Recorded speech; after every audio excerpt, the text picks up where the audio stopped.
감사합니다. 오늘 아브라함 5번째 시간으로 언약을 이어가는 삶이라는 제목으로 하나님 말씀 증거하겠습니다. 하나님과의 관계가 예수님을 믿는 순간에 시작이 되죠. 그럼 영적인 어린아이라고 말씀을 드렸습니다. 아브라함은 75세 때 하나님을 만났어요. 그 75세 할아버지였지만 영적인 어린아이였습니다. 근데 이제 시간이 좀 지나서 오늘 우리가 읽은 본문에서는 99세, 한 24년 정도 지난 시점의 이야기입니다. 어린아이가 태어나서 하나님께서 그를 이끌어 가시고 돌보시고 또 인도하시고 도와주시고 하는 걸 이제 계속 경험하다 보면 하나님이 나를 사랑하시는구나, 하나님이 믿을 만한 분이구나, 이런 것들을 경험하면서 그 신앙이 자라게 되고 하나님과의 관계가 깊어지게 되어 있습니다. 우리의 신앙 여정도 비슷해요. 믿음의 조상이 처음부터 믿음의 조상이 아니었고 이렇게 영적인 어린아이부터 시작해서 청년으로 아비로 자라가듯이 우리도 예수님을 믿기 시작할 때로부터 점점 주님과의 관계가 깊어져 가고 또 우리의 신앙도 자라나게 되는데, 이것을 오늘 제목에 표현한 대로 언약을 이어가는 삶이라고 할 수 있겠습니다. 우리가 그렇게 언약을 이어가는 삶을 살다 보면 우리에게서 그 언약, 하나님의 언약이 이루어지고 끝나는 것이 아니라 우리의 자손들, 자녀손들에게도, 우리의 주변 사람들에게도 그 하나님의 언약은 계속해서 이어지고 연결되게 되어 있습니다. 여러분, 나만 복받고 끝나기를 원하세요? 아니면 내 주변의 사람들과 우리의 자녀손들과 가족들이 다 복받기를 원하세요? 크게 하세요. 나만 복받기를 원하세요? 다 복받기를 원하세요? 할렐루야. 그게 언약을 이어가는 삶이에요. 그렇다면 이 언약을 이어가는 삶을 사는 가운데 우리가 꼭 기억해야 될 것들은 무엇일까요? 첫 번째로 약속하신 분을 믿는 것입니다. 첫 번째로 약속하신 하나님을 믿는 것입니다.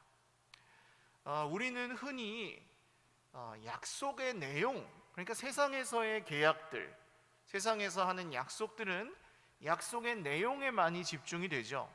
그러니까 약속을 저 사람이 지키면 나도 그 약속을 지키겠다, 이런 식으로 계약을 맺잖아요. 그런데 하나님과의 약속은 조금 다릅니다.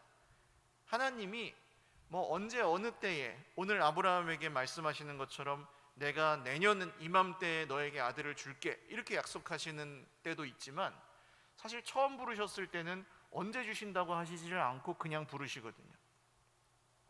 그러면 지금 75살에 그 약속을 듣고 하나님을 따라오기 시작했는데 99살이 됐어요. 남편은 99살, 아브라함은 99살이고 아내 사라는 90살이 됐습니다. 남편도 아내도 아이를 낳을 수 없는 몸이, 생물학적으로 아이를 낳을 수 없는 몸이 된 거예요, 이미. 그러면 만약에 거기서 약속의 내용에만 관심을 두고 있었다면 아브라함은 하나님을 떠나게 되었을 것입니다. 하나님, 아들 준다면서요. 근데 내가 지금 99살이고 내 아내는 90살인데 어떻게 아들을 낳습니까? 하면서 에이, 거짓말이야, 하나님은 나를 싫어해 하면서 떠나버리고 말았을 거예요.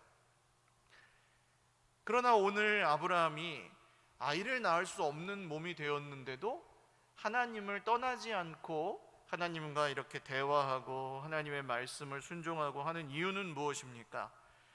약속의 내용보다 약속하신 분을 믿는 믿음이었기 때문에 그래요. 이게 아브라함이 훌륭해서 그런 게 아닙니다. 우리는 지금까지 신앙생활을 아주 짧게 해오신 분들도 있지만 신앙생활을 길게 이어오신 분들은 다 인정하실 거예요. 그렇지 않은 분은 떠났어요. 이 자리에 계시는 분들은 다 인정하실 거예요. 하나님은 약속을 지키시는 분이에요. 할렐루야. 이게 중요한 거죠. 약속이 뭐냐, 약속을 언제 지켜주냐, 약속을 얼마나 크게 지켜주냐, 이런 게 문제가 아니고 하나님은 약속을 하셨으면 반드시 지키신다, 이게 우리가 믿어야 될 사실입니다.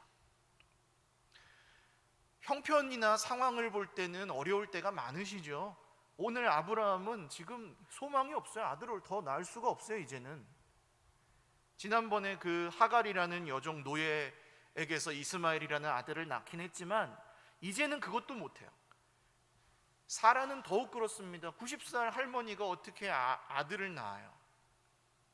완전히 그 아들에 대한 소망이 끊어진, 지금보다 고대에는 훨씬 이게 더 중요한 일이었는데, 왜냐하면 그 자손을 잇지 못하면 가족들의 안위가 위태로웠기 때문입니다. 누구에게 딱 물려주질 않으면 그 이제 다 풍비박산나고 가족들이 다 이제 누군가에게 해침을 당하고 그럴 수도 있는 거예요. 그런데 이 모든 소망이 끊어져 있는 상황에서 아브라함이 여전히 약속하신 하나님을 믿는 것이 아브라함의 소망이었던 겁니다. 여러분, 오늘 어떤 분은 상황이 그냥 평탄하고 내 인생이 순탄하여서 하나님을 찬양하시는 분도 계실 것이고, 어떤 분들은 내 인생은 왜 이렇게 힘들고 도무지 나아질 기미가 보이지 않고 참 마음이 답답하고 하나님 어렵습니다, 이런 분들도 계실 텐데, 그때에 약속의 내용, 내 삶이 얼마나 좋아질 것이며 얼마나 성공할 것이며 이런 것들이 아니라 우리를 구원하시고 우리를 회복하시고 우리를 다시 세우신다고 약속하신 하나님을 믿으실 수 있기를 주님의 이름으로 축원을 드립니다. 목사님, 그게 너무 어려워요. 상황을 붙들고. 여러분, 이게 어렵고 쉬운 문제가 아니에요.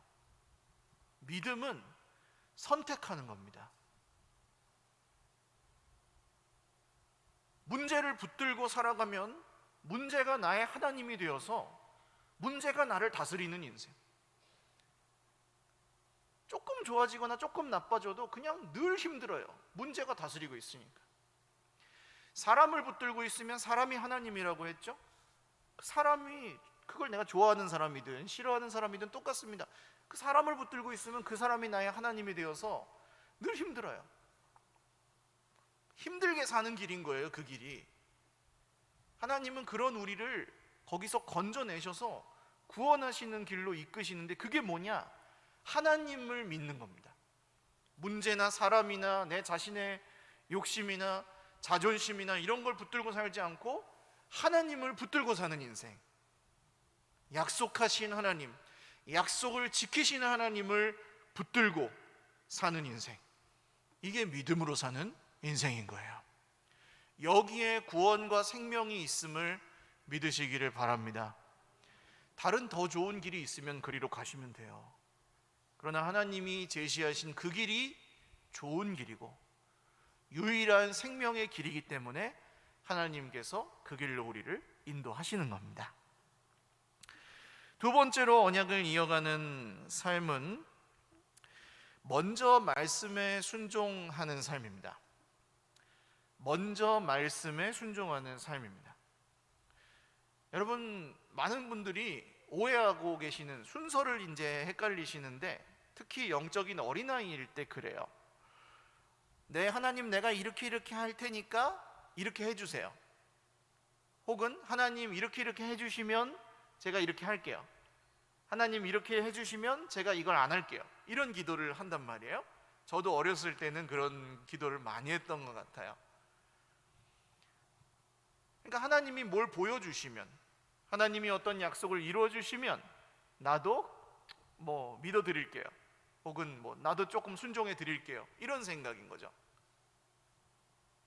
그런데 성경을 보시면 하나님께서 이 영적인 어린아이일 때, 정말 이 아브라함이 처음 하나님을 따라갈 때, 그럴 때는 아브라함이 뭘 하지 않아도 하나님이 다 도와주시고 인도하시고 편들어 주시고 그런 일들이 나오잖아요.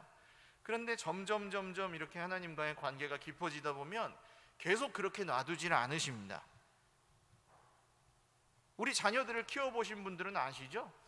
어렸을 때 이 자녀들이 갓난아기일 때는 그 갓난아기가 갓난아기에게 아버지가 야, 너 이제 돌이 지났으니까 가서 돈 벌어와라, 이렇게 하면은 아버지가 이상한 거죠. 야, 너 이제 한 3살쯤 됐으니까 설거지도 좀 하고 집안 청소기도 좀 돌리고 해라. 그럼 이상한 거예요, 부모가. 그 아이에게 뭘 요구하지 않아요. 그렇지만 이제 자녀가 학교에 간다거나, 그럼 학교에 가면 자녀에게 공부를 하라고 하고, 또 자녀가 뭐 중학생이 되고 고등학생이 되면 집안일도 좀 거들도록 시키기도 하고. 왜 그렇습니까? 그 부려먹으려고요? 아니죠.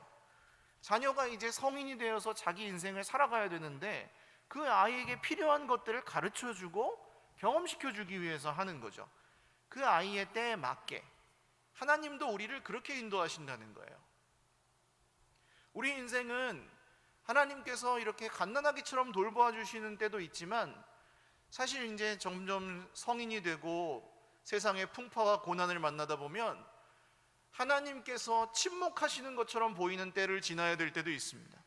시편 기자들이 말하는 눈물 골짜기, 뭐 사망의 음침한 골짜기, 기가 막힐 수렁과 웅덩이, 이런 상황들을 만나게 됩니다. 근데 거기서도 하나님을 믿어야 되잖아요. 거기서 하나님 지금 여기서 건져주면 내가 믿어드릴게요, 이렇게 합니까? 그러면 좋아집니까? 아니죠.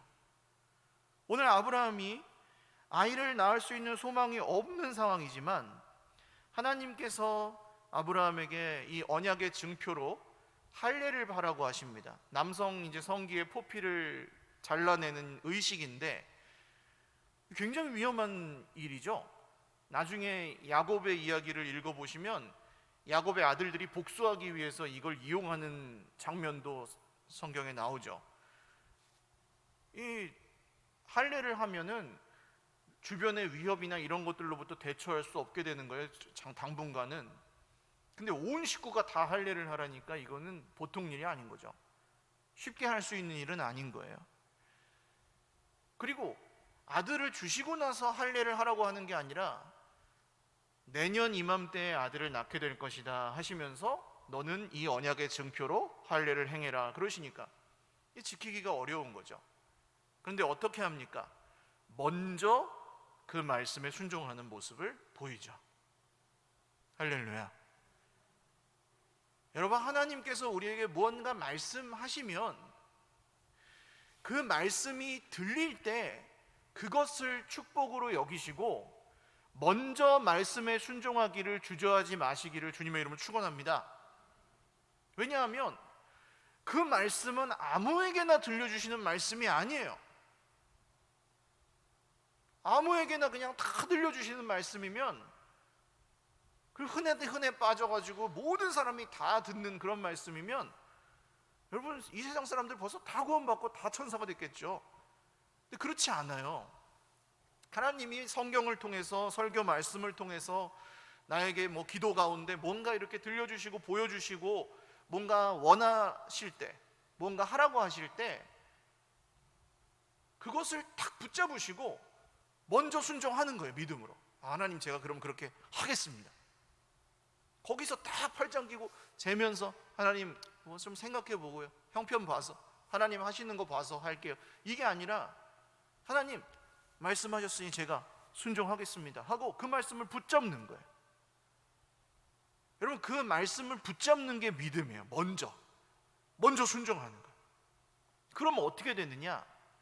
그전에는 우리의 인생이 일어나는 상황이나 문제에 질질 끌려다니면서 이번에 이런 문제가 생겼네 하고 힘들고, 저번엔 또 저런 문제가 생겼네 하고 힘들고, 이번엔 이 사람한테 휘둘리고 저번엔 저 사람한테 휘둘리고, 이럴 땐 내가 자존심이 상해서 힘들고 저럴 땐 내가 가난해서 힘들고, 그냥 형편 따라서 늘 휘둘리는 인생을 우리가 살아가다가 말씀에 순종하기 시작하면 거기서 탁 건져내셔서 하나님이 그 말씀을 따라가는 인생으로 바꾸어 주시는 겁니다. 그게 언약을 이어가는 삶인 거예요. 우리의 삶에 형편이 우리를 지배하는 게 아니라 하나님의 약속의 말씀이 우리를 다스리시는 인생으로 바꿔주시는 거예요. 그 열쇠, 그 문을 열고 들어가는 열쇠가 뭡니까? 순종이라는 겁니다. 많은 분들이 순종에 대해서 오해하시는 것이 하나님이 우리에게 불가능한 걸 시키고 그냥 무리한 요구를 하시고 우리를 막 괴롭히신다 이렇게 생각하시는 분들이 있는데 그렇지 않습니다. 어렵거나 어색하다고 느끼실 수는 있지만 하나님은 언제나 할 수 있는 것을 시키십니다. 할 수 있는 것. 물론 어렵다고 느끼실 수는 있어요. 그렇지만 할 수 있는 것, 손을 내밀면 닿는 것을 시키십니다. 거기서 기쁘게 막 할렐루야 하면서 순종하시는 분도 있고, 아우 하나님 너무 어려워요 하면서 그냥 억지로 하시는 분도 있지만 그래도 괜찮아요. 기쁘게 하든 억지로 따라가든 하나님은 그 말씀을 순종하는 것을 믿음으로 여기시고 그것을 통해 우리를 의롭다 하십니다. 사랑하는 여러분, 하나님이 뭔가 나에게 이루어 주신 다음에 순종하겠다는 생각을 순서를 한번 바꿔 보십시오. 우리의 인생이 수동적으로 질질 끌려가는 인생이었다면 이제는 적극적으로 정말 하나님의 약속들을 경험하며 살아계신 하나님을 만나며 사는 인생으로 반드시 변화될 것입니다.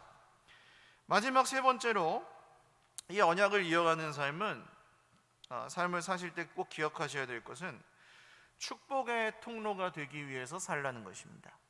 첫 번째는 약속하신 분을 믿어야 된다 그랬고, 두 번째는 먼저 말씀에 순종하기를 주저하지 마시라고 했는데, 세 번째는 축복의 통로가 되기 위해서 살라는 것입니다. 무슨 의미냐 하면 오늘 이 아브라함이 하나님께서 할례를 하라고 하시는데 너랑 너의 아들 이스마엘이랑, 그러니까 여종에게서 낳은 아들이죠, 이스마엘이랑, 그리고 네 집에 있는 종들이랑 그 돈으로 산 노예들까지 다 할례를 받으라 그러세요. 사실 하나님은 아브라함에게 관심이 있으시기 때문에 다른 노예들까지는 그렇게 하나님의 그 약속에 포함되어 있는 사람들이 아니었어요. 그런데 하나님께서 이렇게 말씀하셨을 때 아브라함이 야 그러면 나랑 내 아들 정도만 이렇게 할까? 하지 않고 하나님의 말씀하신 대로 이 모든 자기 집에 있는 모든 노예들까지, 어린아이들까지 전부 다 할례를 합니다. 그러니까 이 할례를 하는 것을 통해 아브라함이 그 말씀에 순종하는 것을 통해서 아브라함에게 주시는 그 축복과 상관이 없던 다른 사람들, 노예들까지도 하나님의 언약 안에 있는 사람들이 된 거예요. 이해가 가시죠? 한 사람이 순종하는 걸 통해서 옆에 있는 다른 사람들까지 하나님의 언약 안에 있는 축복의 백성이 된 거예요. 나중에도 그렇죠. 하나님께서 이 아브라함과 이삭과 야곱으로부터 시작된 작은 이 한 가족이 큰 민족이 되게 하시고, 그 민족의 가운데 섞여 사는 나그네들과 거기에 노예 생활을 하는 사람들까지도 그 언약 백성 안에 들어오게 하시는 모습을 봅니다. 그게 할례라는 언약을 통해서 됐죠. 할례를 했냐 안 했냐가 중요한 게 아니라 한 사람이 하나님 말씀에 순종하면 옆에 있는 사람들까지 같이 복을 받는다는 거예요. 축복의 통로가 되라는 것은 그런 뜻입니다. 하나님, 우리가 이제 인생이 너무 힘들고 오늘 아브라함처럼 이제는 아들을 낳을 소망이 없구나, 이제는 아들을 낳을 희망이 없구나, 안 되겠구나, 끝났구나, 나는 여기까지구나, 그런 생각이 들 때가 있잖아요. 정말 인생이 어려울 때, 뭔가 불가능한 문제를 만났을 때, 해결하기 불가능한, 도저히 해결이 안 되는 그런 관계 문제 같은 게 있을 때,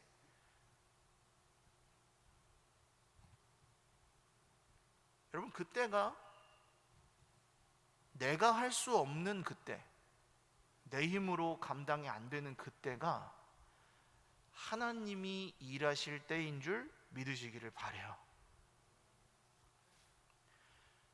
아브라함이 아들을 낳을 수 있는 한 30대 나이에 하나님이 아들을 주셨다면 아브라함이 어떻게 생각했을까요?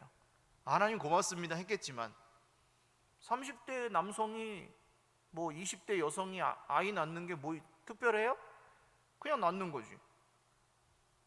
그냥 낳았다고 생각하는 거예요. 그래서 그냥 낳았다. 근데 99세, 100세가 되어서 아들을 낳았어요. 100세, 90세 이렇게 됐을 때 이건 누가 하신 거예요? 누가 하신 거예요? 하나님이 하신 거죠. 확실하게 아실 수가 있죠. 내가 안 될 때 하나님이 일하셔야 하나님이 하신 거라고 인정한다고요. 사람은 누구나 그래요. 그냥 하나님께 막 간절히 도와주세요 하다가도 그냥 이렇게 대충 풀리면 아니 뭐 운이 좋았나 보다 그렇게 가버리기도 하고, 감사한 걸 잃어버리고 잊어버리고 감사하게 생각하지도 않고 그래요. 그런데 정말 안 될 때, 정말 불가능할 때 하나님이 일하시는 걸 보면 하나님이 하셨구나 라는 걸 인정하잖아요. 그런 은혜를 내가 받잖아요. 그러면 그 다음부터는 그 은혜를 다른 사람들에게 어떻게 흘려보낼까, 다른 사람들에게 그것을 어떻게 전해줄까, 이걸 고민하면서 사는 인생이 되는 겁니다. 왜냐? 내가 맛을 봤으니까. 추석에 고기 많이 드셨어요? 고기는 누가 먹습니까? 네, 먹어본 사람이 먹는다고요. 맛을 아는 사람이 먹는다고요. 그러니까 먼저 먹어본 사람이, 은혜도 똑같아요. 먼저 받아본 사람이 다른 사람들에게 나눠주는 거예요. 흘려보내는 거예요. 늘 드리는 말씀이죠. 그냥 그릇에다가 담아놓으면 조금 있으면 곰팡이 슬고 썩고 그러는데, 이게 파이프가 돼서 흘려보내면 거기는 썩지도 않고 그냥 늘 새로운 물이 흘러가는 거예요. 내가 나에게서 이렇게 흘려보내면 없어질 것 같지만 하나님께서 부어주셔서 여기에는 계속 신선한 그 은혜가 있게 하시고, 부어줄 것이, 흘려보낼 것이 늘 있게 하시는 은혜. 할렐루야. 이게 아브라함의 축복이에요. 너는 복이 될지라. 옛날 성경에서는 너는 복의 근원이 될지라. 무슨 뜻입니까? 축복의 통로가 되라는 거죠. 형편을 바라보면 못해요. 내 모습을 바라보면 할 수 있는 게 없어요. 그렇지만 내가 어디다가 흘려보낼까를 찾아보십시오. 내게 주신 하나님의 은혜를 누구에게 흘려보내줄까? 가장 가까운 내 가족들, 여러분, 내 자녀들에게, 자녀가 솔직히 부모 마음에 자녀가 사랑스럽지만 사실은 이것도 안쓰럽고 저것도 마음에 안 들고 그러실 수도 있어요.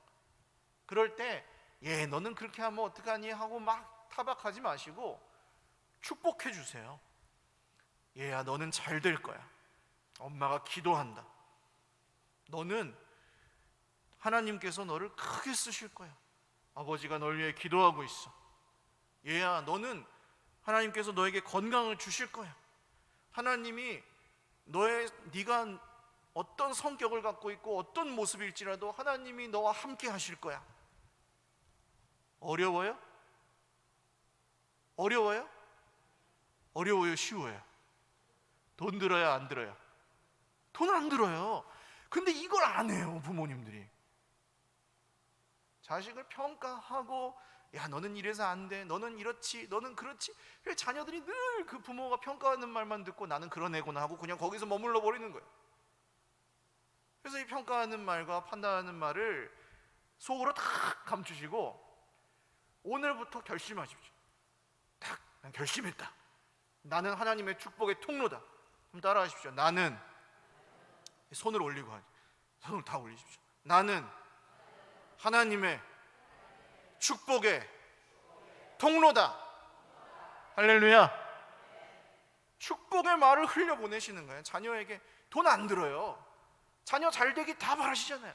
내 자녀에게 축복의 말. 오늘 아브라함이 그러잖아요. 이스마엘 하나님 앞에 살길 원합니다. 물론 이 아들을 주신다는 걸 못 믿어가지고 한 얘기지만 축복의 말. 하나님, 내 자녀가 하나님 앞에 살기를 원합니다. 지금 안 믿어도, 지금 비록 믿음에서 떠나 있어도 하나님, 내 자녀가 하나님의 축복의 자녀가 될 줄 믿습니다. 축복하시는 거예요. 얘야, 너는 잘 될 거다. 하나님이 너와 함께 하실 거다. 축복하는 거예요. 직장에서 나를 힘들게 하는 동료가 있을 수 있어요. 그 사람이 변하는 길은 예수 만나는 것밖에 없잖아요. 할렐루야. 나를 속썩이는 사람이 변하는 길은 뭐밖에 없다고요? 예수 만나는 길, 예수님 믿는 길밖에 없어요. 그럼 그 사람을 향해서 듣는데 하기 좀 그러시면, 하나님, 저 원수 같은 사람이 주님 만나게 하여 주십시오. 축복을 흘려보내는 거예요. 원수를 향해. 주님이 얼마나 기뻐하시겠습니까? 그 왼수 같은 사람 변화시켜 주실 줄로 믿습니다. 이게 언약을 이어가는, 주님의 약속을 붙들고 사는 삶이에요. 우리는 그냥 우리가 복받고 우리의 형편이 나아지면 그것으로 그냥 머무르려고 하는 경향이 있어요. 사람은 모두 그래요. 자기 중심성이라는 걸 갖고 있기 때문에. 그런데 하나님은 그 자기 중심성을 깨트리시고, 우리가 우리의 그 잘 먹고 잘 사는 것을 넘어서서 축복의 통로가 되어서 하나님의 은혜를 흘려보내는 사람들이 다 되기를 원하고 계십니다. 어떤 분들은 그러실 거예요. 아유, 나같이 보잘것없고 돈도 없고 능력도 없고 별로 잘생기지도 않고. 아브라함은 원래부터 믿음의 조상이었던 게 아니고 그냥 저 고대 어디 시골에 그냥 작은, 자기 가족도 건사하지 못하는 그런 노인이었습니다. 평범하다 못해 평범이하, 왕도 아니고 황제도 아니고 귀족도 아니고 아무것도 아닌 그냥 시골 할아버지. 근데 하나님의 약속이 그의 인생을 이끌어 가시니까 그가 축복의 통로가 되고 복의 근원이 된 거예요. 평범한 우리도, 여러분, 왜 아브라함을 불러서 이렇게 하셨을까요? 왜 그 고대의 별것도 아닌 그 이스라엘이라는 조그만 그 나라를 통해서 하나님께서 이런 일을 하셨을까요? 평범한 너도, 평범한 나도, 평범하다 못해 약하고 부족한 나도 하나님의 약속에 붙들려 살면 축복의 통로가 되고, 나만 살고 끝나는 것이 아니라 내 옆에 있는 사람들까지 다 살아나고 복을 받는 은혜를 주신다는 거예요. 그게 오늘 우리가 아브라함을 통해서 하나님께서 보여주시는 은혜인 거예요. 안 된다고 생각하지 마시고, 여러분, 내 입술을 통해 축복을 흘려보내십시오. 어떻게 하면 내가 축복을 흘려보내면서 살까? 그러면 주님이 주신 것을 찾게 되어 있고, 그것을 자꾸 주다 보면은 하나님이 줄 것을 또 주시는 거예요. 아멘? 베풀 것을 주시고, 섬길 것을 주시고, 드릴 것을 주시는 거예요. 그게 찾다 보면 생기는 거예요.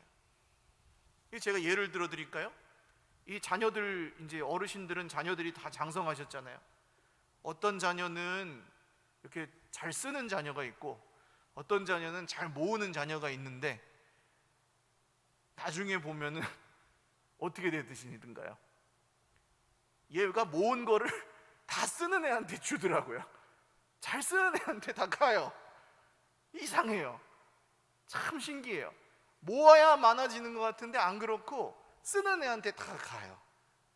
이것이 그냥 제가 우스갯소리로 드리는 말씀이지만, 하나님께서는 믿음으로 우리가 그 은혜를 흘려보내면 우리를 그냥 없게 만드시는 게 아니라 흘려보낼 것이 계속 있는 인생으로 바꾸어 주시는 줄 믿습니다. 우리 아까 불렀던 이 찬송가 있잖아요. 주의 음성을 내가 들으니, 뭐 이런 찬송부터 시작해서 많은 찬송들을 작곡한 이 페니 제인 크로스비라는 여자분이 계시는데, 찬송가 보면 거기 써 있어요. 이분이 거의 이제 찬송가계의 다윗 같은 분이에요. 너무 많은 찬송들을 작곡하신 분인데, 작사하신 분인데, 이분이 눈이 안 보이셨대요. 그러니까 이 영감이 넘치는 찬송들을 막 너무 많이 작사를 했으니까 사람들이 그 크로스비 여사에게, 아니 여사님, 당신은 그렇게 하나님과 친하고 그렇게 하나님을 사랑하는데 눈 좀 뜨게 해달라고 기도 안 합니까? 이렇게 물어보는 사람들이 많았대요. 그랬더니 크로스비 여사가 뭐라 그러냐면, 저는 그런 기도 안 합니다. 저는 제가 눈을 떴을 때에, 한 번도 본 적이 없지만 눈을 떴을 때에 제일 먼저 주님이 보이실 거라고 확신합니다. 그렇죠. 듣고 보니까 이분이 이제 돌아가셔서 주님 품에 안식하실 텐데, 거기서는 눈을 뜨고 제일 먼저 보는 분이 예수님일 거예요. 이게 뭡니까? 약속하신 분을 믿는 거죠. 지금 나는 보지 못하지만 약속하신 분을 믿는 거예요.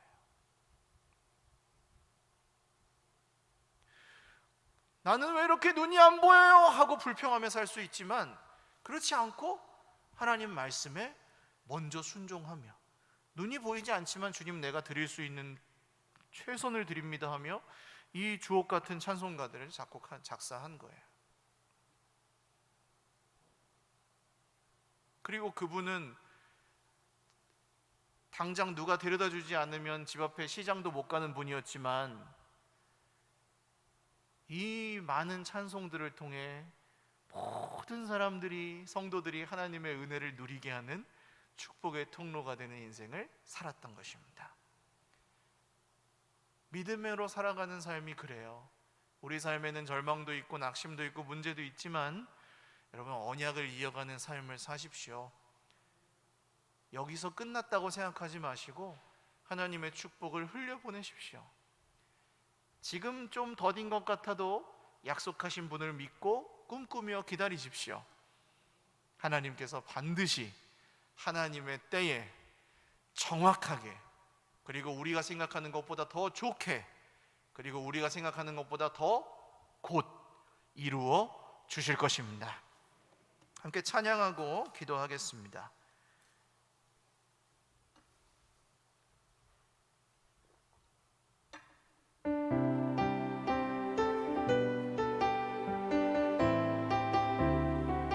모든 상황 속에서, 모든 상황 속에서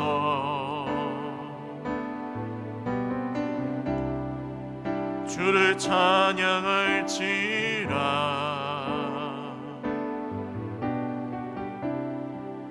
주는 너의 큰 상급,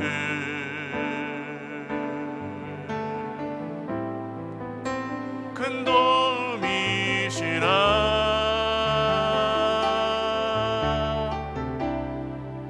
주의 얼굴 구할 때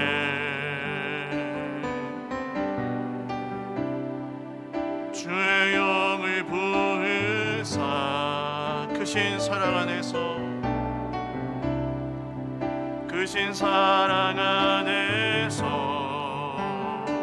주를 보게 하소서, 주를 보게 하소서.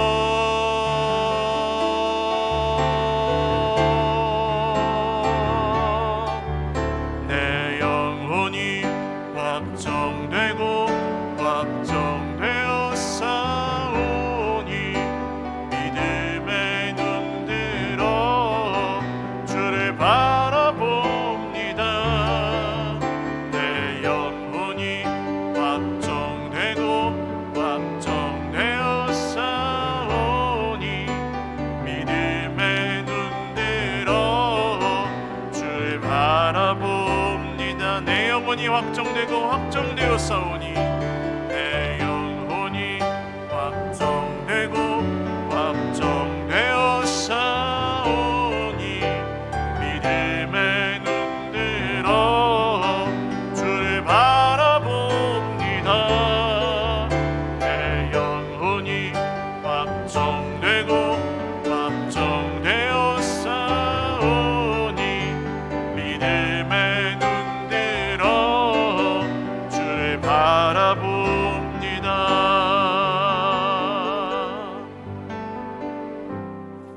기도드리겠습니다. 아이를 낳을 수 없는 100세, 90세 할아버지, 할머니가 소망을 갖게 하시고 결국 아들을 낳게 하시는 분이 하나님이십니다. 안 되는 것 같을 때, 내 힘으로 불가능한 것처럼 보여서 포기하려고 할 때, 하나님께서는 여전히 그 자리에 계시고 우리 애를 향한 선하신 뜻을 절대로 거두지 않으십니다. 오늘 너무 힘들어서, 지쳐서 하나님께 소망하고 꿈꾸기를 멈추고 계신 분이 잠시 있으시다면 주님 앞에 다시 꿈꾸기 시작하십시오. 하나님, 제가 축복의 통로가 되기를 원합니다. 아브라함처럼 복의 근원이 되기를 원합니다. 저를 통해 저의 자녀손들이 하나님 앞에 살게 되기를 원하고, 저를 통해 저의 이웃들이 살아나기를 원합니다. 저를 통해 저의 직장 동료들이 변화되기를 원합니다. 저를 통해 저의 형제들이 하나님의 가정들이 되기를 원합니다. 저를 통해 저의 배우자가 변화되기를 원합니다. 저를 통해 저의 교회 식구들이 회복되고 치유받기를 원합니다. 주님, 이 놀라운 일을 평범하고 부족하지만 저를 통하여 이루어 주시옵소서. 함께 기도하겠습니다. 하나님 아버지, 오늘 아브라함의 축복을 살아가는 우리 형제 자매들에게 내리어 주시옵소서. 하나님, 아이를 낳을 수 없는 사람이 아이를 낳았습니다. 하나님, 아들을 낳을 수 없는 사람에게 아들을 낳게 하셨습니다. 약속하신 하나님이 약속을 지키시는 하나님이십니다. 신실하신 하나님께서 오늘도 우리를 향하여 품으신 주님의 약속을 반드시 지키시는 줄을 믿사오니, 오늘 상황과 환경을 바라보며 지쳐 쓰러져 있는 형제자매들을 일으켜 주시옵소서. 약속하신 분을 믿고 언약하신 하나님을 믿고, 하나님, 정말 하나님이 그 약속을 지키시는 분이시기에 주님, 멈추지 아니하고 포기하지 아니하고 살아갈 수 있게 하여 주시옵소서. 오늘도 환난 중에 있고 질병의 고통 가운데 있는 형제자매들을 축복합니다. 오늘도 물질 문제로 고통 중에 있는 형제자매들을 축복합니다. 관계의 문제로 어려움 겪고 있는 형제자매들을 축복합니다. 주님, 축복의 통로가 되게 하기 위하여 하나님 그 고난에 반드시 이기게 하실 것을 믿습니다. 하나님, 이 일을 주님의 때에 주님의 방법으로 주님의 뜻대로 반드시 이루셔서 우리가 구하거나 바라는 것보다 더 넘치게 능히 하실 것을 믿사오니, 사랑하는 주의 백성들의 삶과 가정과 자녀 손들과 생업과 일터와 사랑하는 주님의 공동체와 이 한국교회와 나라와 민족이 주님 우리를 통하여 복을 받게 하여 주시옵소서.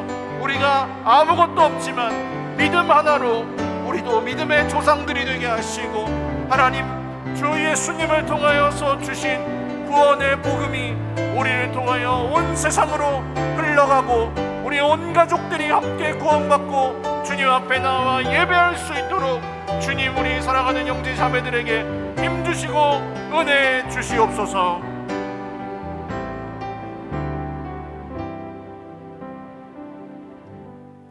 살아계신 하나님 아버지, 약속을 지키시는 하나님 아버지, 오늘 주의 백성들이 함께 기도합니다. 어려움 가운데 주님을 바라보니 주님께서 약속을 이루시고 말씀에 순종하며 용기를 내오니 주님 격려하여 주시옵소서. 사랑하는 주의 백성들이 입술을 열 때마다 가족들을 향하여, 배우자를 향하여, 부모님과 형제 자매들을 향하여, 자녀 손들을 향하여, 직장의 동료와 친구들과 이웃들을 향하여 축복의 말을 선포하게 하시고 주님의 축복의 통로가 되어서 늘 섬기고 베풀고 드릴 것이 있도록 채워 주시옵소서. 우리가 주님의 은혜로 채워져 있어서 우리의 마음이 주 안에서 평안하고 형편에 끌려다니지 아니하고 우리의 자존심이나 이익에 끌려다니지 아니하고 믿음으로 살아가는 하나님의 백성의 멋진 삶을 계속해서 살아갈 수 있도록 복에 복을 더하여 주시옵소서. 감사하고 축복하오며 예수님의 이름으로 기도 올리옵나이다. 아멘. 우리 하나님께 영광의 박수 올려드리겠습니다. 축도하고 예배 마치겠습니다. 이제는 우리 구주 예수 그리스도의 은혜와 하나님 아버지의 신실하신 사랑과 성령님의 교통하심이 오늘 약속하신 하나님을 믿고 먼저 말씀에 순종하여 축복의 통로가 되기를 간절히 원하고 소망하는 주의 백성들 머리머리 위에와 자녀 손들 머리 위에와 경영하는 모든 일들과 만나는 모든 사람들 머리 위에와 주님의 복된 공동체 우리 서일교회 위에 영원토록 함께 있을지어다. 아멘.